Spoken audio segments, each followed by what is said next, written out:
Hi, Leskew here. When working on improving concentration, your environment can either support you or be an obstacle. So I'm going to show you how to get your environment to support improving your concentration in 5 minutes or less. So stay tuned. So organizations are facing one of the biggest challenges.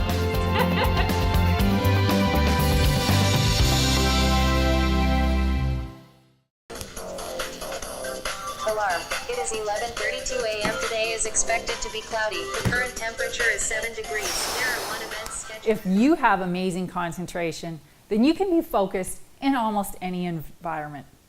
But when you're learning, you really need the support of everything that's around you by way of eliminating distractions. This video is part of a series on improving concentration.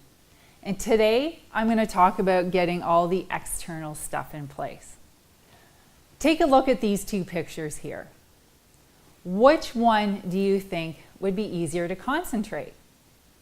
Well, a lot of people think that the environment just doesn't matter or that it shouldn't matter. But it does, even if you've already got really great concentration. When I feel like my concentration isn't at its best, I always find that tidying up and, more importantly, reducing the number of things to look at really helps me out and improves my concentration, whether it's the number of things on my computer screen or the number of things on my desk or the people coming at me. And the same is true for sound. Even though being in the middle of a really vibrant, awesome, and fun environment might be really great, it doesn't help us concentrate for the most part. Think back to school. When you had to do something really important, say you had an exam or an important project to do, you wanted a quiet environment with minimal distractions. And the same is true for your concentration now. They did this at school to help you to do your best and to have optimal conditions to get your best results through having great conditions, physical conditions. So today's office environments, for the most part, don't help us with that. And I totally agree that open office and being able to be connected with other people is important at times. But then there's other times when interruptions and distractions really prevent us from getting stuff done. And I have a video just on that, so check it out. It's in the link in the cards for this video. Another thing that I hear from people is that they just need more stimulation and they just get really bored if they don't have a lot of things going on.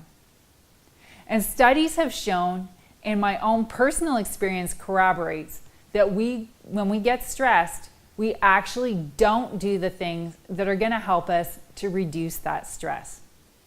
Our nervous systems get stuck on the adrenal response, and it's easier to keep that going than it is to calm down.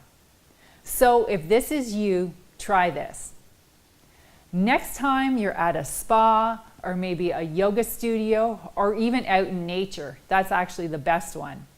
Notice how much less stimulation is.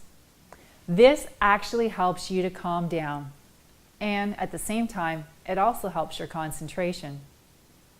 So, depending on the state of your current environment, it may be overwhelming to get to an optimal level, or it could actually be quite easy. But just remember, whenever we're trying to make really big changes in our lives, small steps that are sustainable and that you can maintain will outperform big changes that you can't every single time. Therefore, start with something that's manageable. Start with the things that are closest to you and that you interact with a lot. It may be dealing with the inbox on your computer if you're overwhelmed with it, or scheduling a few hours to clean up your physical desk or your office. Decide what's going to have the most impact for you and what you can actually deal with, and what's causing the biggest distractions.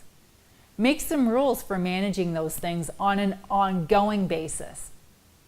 If your desk is messy with piles everywhere, take the time to organize them.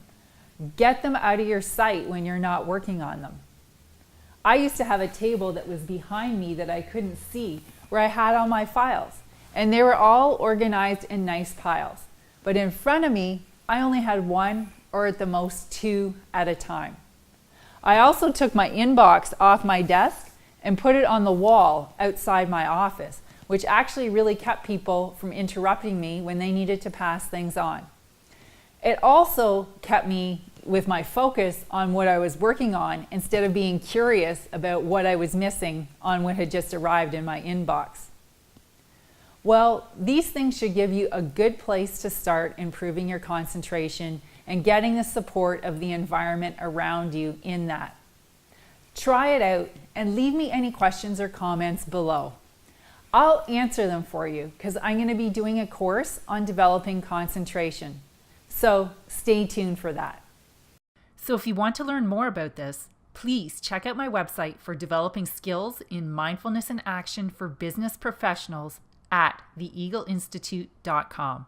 The link is in the cards for this video and in the notes below.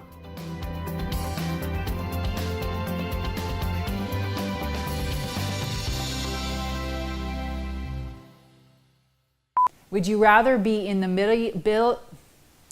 Look at this picture. White, busy, testing just to make sure all this stuff's working today. It should. It's beautiful and sunny.